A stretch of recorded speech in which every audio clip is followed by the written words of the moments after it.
فعلا بچسید به هم، فعلا بچسید به هم ببینم تا کجا میخواید با هم باشید. داغ نباشه شما وایسا. به حضرت عباس بون السیز اول پس من دهنی از شما سرویس کنم. وایسا آقا، اگه تونستم من آخر بازی اینا رو بزنم، اروا مرده و زنده این ویدیو رو لایک کن، برسید دست این اسکود تراجات.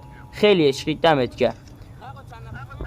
سلام عشقای من، حالتون چطوره؟ آقا میدونم تو هم حتی 1% هم که شده تو الکاتراس خورده به اسکوادی که چسبیدم من زده نمیشن.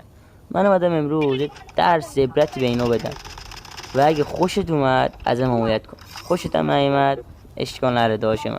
هم که تا آخر ویدیو نگاه کنی واسه من یه دنیا ارزش داره. فقط آخر ویدیو ببین چه بلای سر این اسکواد ترای هارد من میارم. خدا نگهدار.